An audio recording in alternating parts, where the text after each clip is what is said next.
ladies and gentlemen, I am Alex. This is COSPLAY. Today is a very special day, very special episode. We have a collaboration with a fellow YouTuber and great friend of mine and brother, Chris Stanley, aka Cosplay Chris. Me and Chris, we got to know each other over the last 2-3 months. We worked together on a BVS Batman bust, which he made for me. Now I had this project, my H5 Myers ground up sculpt. I started this project in 2020, and really I've been shopping around, looking around for not only an artist who had the skills and would be inclined to handle finishing this mask to the level that I really wanted and that I desired, with the level of detail and just the specs and what I expected in the look. It wasn't just about finding someone who was skilled. It was about finding a man that I could get along with, a man with the right disposition for this project, a man that I would have chemistry with, working with. I wanted to be directly involved, even though I wasn't in the same room as him. I really wanted to be involved and wanted to work with a man who would be okay with that. There's so many great artists, and I stand by all you guys out there. Spoke to a lot of guys, big names, small names, all kinds, even locally here. But I landed on Chris, and we worked on that Batman project, and it just seemed like a beautiful segue into getting this H5 project done. And I felt a really beautiful energy between me and Chris, so I presented the idea of possibly, finishing off this project together. And he just went nuts for it. He was like, I'm in, let's do this. He's also a huge Myers fan and a huge horror fan. So that was, just a little cherry on top. So without further ado, here we go. Couch Heart Studios and Cosplay Chris finishing the ultimate ground up H5 sculpt.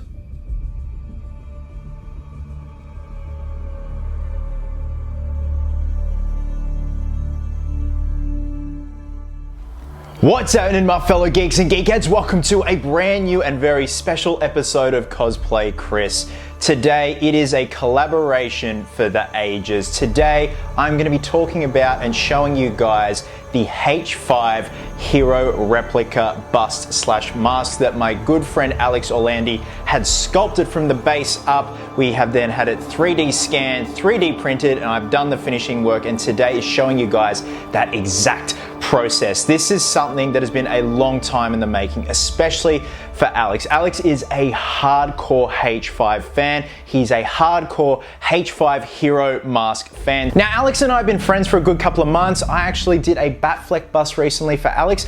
He then approached me about this upcoming Halloween 5 Hero Mask replica bust that he wanted to collaborate with. Now, Alex has a YouTube channel called Couch Heart. I highly recommend checking that stuff out. It is right up my alley. It'll be right up your alley. It's a lot of horror stuff, horror geeky goodness at its finest. So Alex sculpted from the ground up, in my opinion, the perfect representation of the hero mask from Halloween 5, The Revenge of Michael Myers, that was worn by Don Shanks. It's a very specific looking mask, and it's very specific the way it fit on Don Shanks' head, especially the neck. Alex busted his ass to make sure this sculpt looked right from every angle possible. Even the 3 little bumps on the neck, it's all there. This is what I love about this hobby, geeks and geekettes. It's just passion at its finest, and the fact that everything is a match, in my opinion, from every angle, and the way that Alex has done it is brilliant. Now, what I love about this collaboration is I had to learn a few tricks because I had not had a Michael Myers mask since grade 12. And that was an easy one because I had pre-made wig strips. Whereas Alex sent me some professional grade crepe hair. I had to prep it, straighten it, soak it, glue it all row by row. And it was a massive learning experience. And I learned a lot about the H5 Hero Mask. So perfect segue. a little bit of history on the H5 Hero mask. So the mask for Halloween 5, sculpted by KMBFX, differs from the original design because instead of the mask having an emotionless face, the director wanted Michael to have an angrier expression. Now, some scenes were filmed with the original mask until the director stated that the mask looked quote unquote too feminine.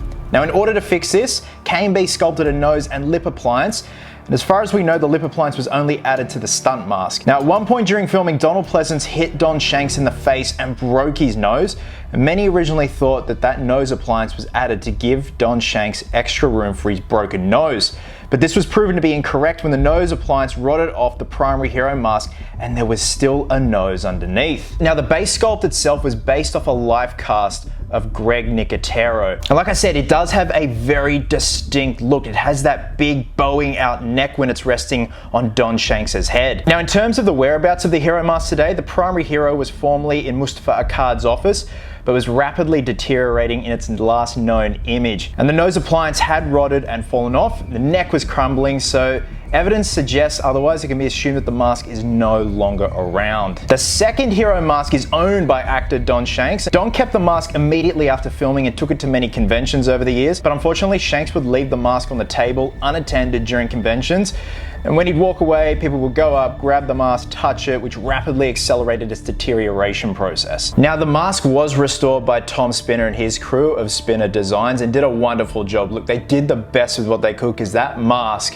had seen some shit. And there you have it, a little bit of history on the H5 Hero mask. So what I'm about to show you guys is the entire process of finishing off this bust for Alex. Alex is based in Canada. I'm going to be showing you guys some footage from Alex's sculpture video of how he sculpted this beast. We then had it scanned in Alex's homeland of Canada. I then had it printed at a company called Fat Fox in resin, which is a very high definition resin print that leaves next to no print line. So cleanup was minimal with this, and that's what we wanted. We wanted the sharpest detail possible with this piece. So guys, enjoy this footage, enjoy my shitty commentary. It's been a hot minute, and a massive thank you to Alex for making this possible and giving me the opportunity to do this. Again, I learned a lot along the way in terms of building and also the H5 Hero mask. So with that being said, enjoy.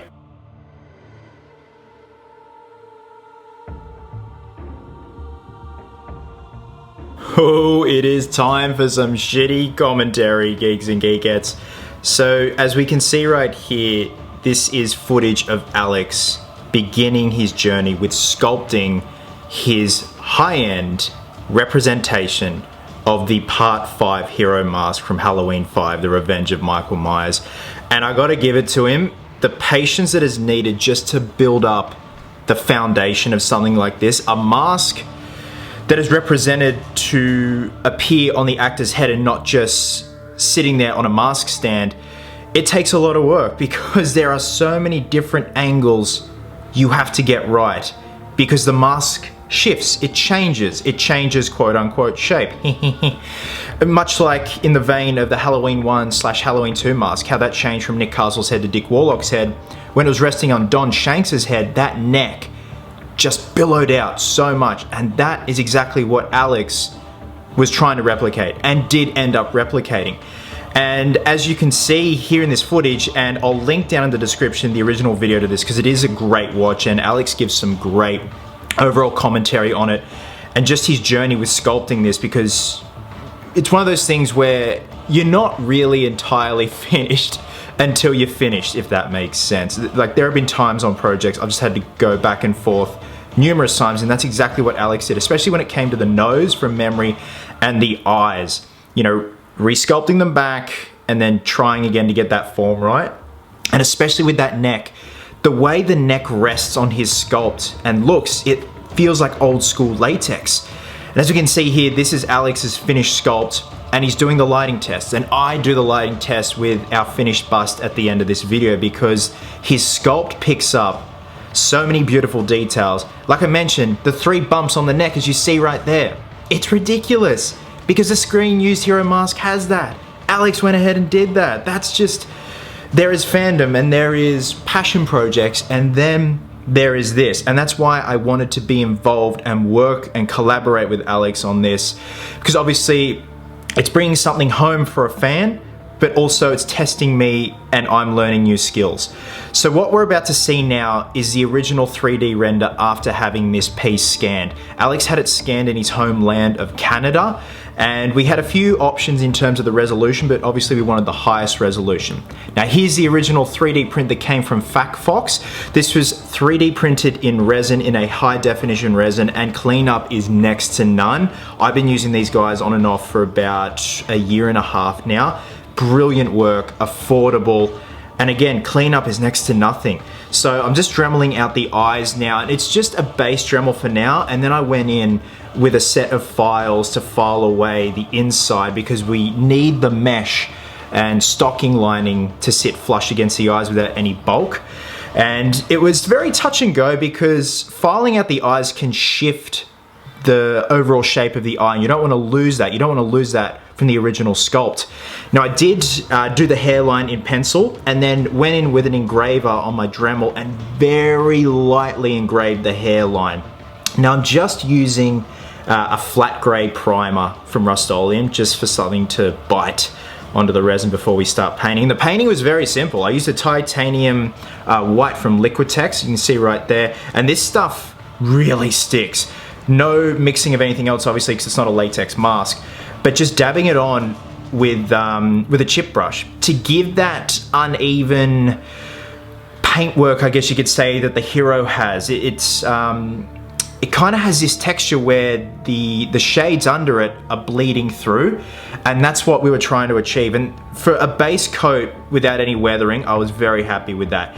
Now, in terms of the shading, I got a charcoal pencil and carved that away just with a Stanley knife or a modeling knife, and then just dabbed it on a brush and went into all the details. And what I love about the charcoal is it's so subtle, yet when it's applied on the mask and it's sealed in with a matte sealer, it really picks up the details.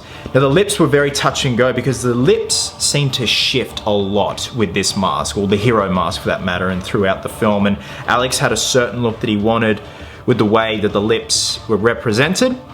And then the eyebrows were a mixture of burnt sienna, raw umber, and also adding a white into those browns just to highlight, I guess you could say, the kind of sculpted in hairs that Alex included on his sculpt. Now for prepping the crepe hair, I had to straighten it and also soak it in hot water and cut it into certain length. Each hairline had a different length, and I finalized that with Alex to make sure that this hair was going to look as best as possible. And this is my first time working with crepe hair. So for the bulk of the hair, I used Gorilla Glue, just from Bunnings Warehouse. You can see right there, just Gorilla Glue. I pre-laid down a strip and then smushed it in with a Q-tip, and then got my pre-cut pieces and dabbed them down. Now prep when hairing a mask is essential. It's gonna make things a lot more efficient, work time a lot more quicker. And then I just went back in with more Gorilla Glue once the hair was laid down, and got a piece of silicone and smushed it down because nothing wants to stick to silicone but silicone. So that was the best way possible to smush this stuff down into the mask. And the great thing about it, about Gorilla Glue, is it really sticks to this, but there were some pieces that I did have to remove after the full hair was done just to get the proper screen use look, and it lifted straight off without peeling the paint, which was amazing, yet it sticks there really damn well. So this took about half a day. I'd obviously have to let the hairlines set, and now we're doing the top hairline. At this point he looks like an old man with a receding hairline.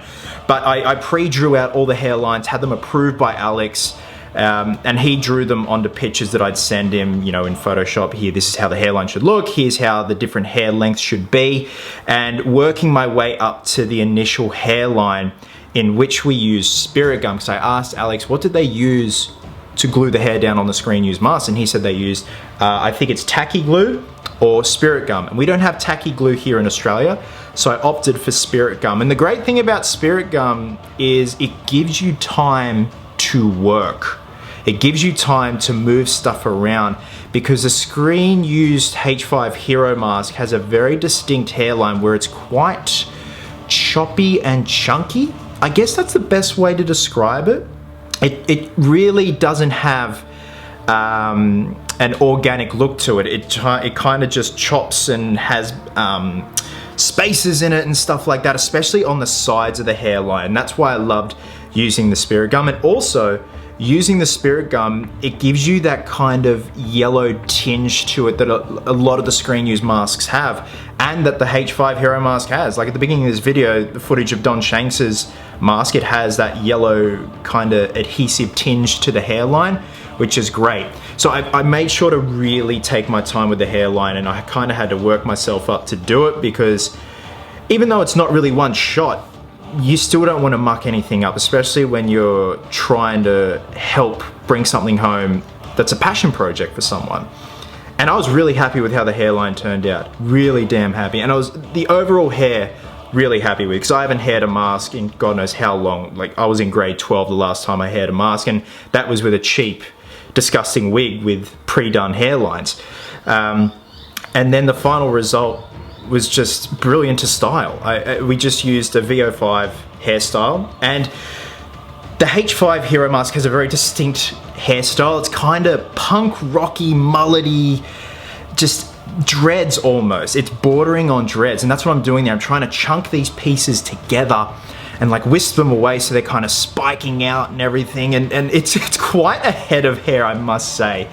So for screening the eyes, the Screen U mask apparently used stockings. That's what Don Shanks said. But Alex also wanted the texture of mesh. So we met halfway, and I got some stocking and mesh and glued them together. And that way you get an authentic Screen U look, but also have a cool mesh texture. And just hot glue them in, and hot glue loves to stick to resin prints. Makes life a lot more easier. I'm just setting them in like so, and I loved it. Initially I was just pretty happy with the stockings, but Alex opted for the mesh, and you can see right there it has that really interesting texture going on there. Kind of, it looks otherworldly, and I was really happy. Now for the mannequin, not much work was required with the mannequin. I did have to bulk the shoulders out because he looked a little too narrow and a little too bubble heady.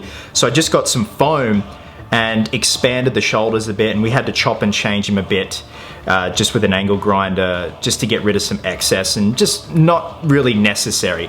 And Alex was able to track down the same make and model coveralls. From what I'm told, the Sears Tradewear, I don't have them in front of me obviously because the bust is with Alex now, but those are the original same make and model coveralls from back in the 80s, and they smelt so vintage and really high quality too. And then all that was left was to pop the head back on the bus with a piping system, a PVC piping system, and it was done and dusted. And now you're about to see the full reveal of Alex Orlandi's H5 Screen U Hero Bust Replica.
Have it, ladies and gentlemen. This has been very surreal for me personally, seeing this thing come alive like this, and then being able to do this collaboration, which was also, it was not planned. This was all kind of following some great energy around. So seeing this finally finished, this documentary, even we have a documentary that is a time capsule for us now for this project. I think I can fully say And I've learned so much from Chris, and I'm very grateful for that. And I think it's given me a new sense of confidence to kind of try some new skills myself with finishing and whatnot. So I think my obsession for the 5 mask and for Michael Myers continues. I might even finish some up differently. I may do another sculpt. I don't know where this is going to bring me, but I feel that it's not over. So that being said, I think that's, you know, a little preview for you. I got some stuff going on, but it's not entirely, it's just marinating right now. So, but it's not over. So I just wanted to personally thank Chris for doing this collaboration with me, for working with me, for having such an amazing disposition, and us developing a working relationship as well as a personal relationship. I'm gonna be friends with this guy for the rest of my life. I mean, I love this guy. He's great. Just a stand-up guy, a gentleman to work with, and I can't say enough great things about this man. So stay tuned. Thank you for everyone who has tuned in to Couchard. Thank you to everyone who has commented. Thank you for all the support, all your continued support and love, and I will be seeing you. Happy Halloween.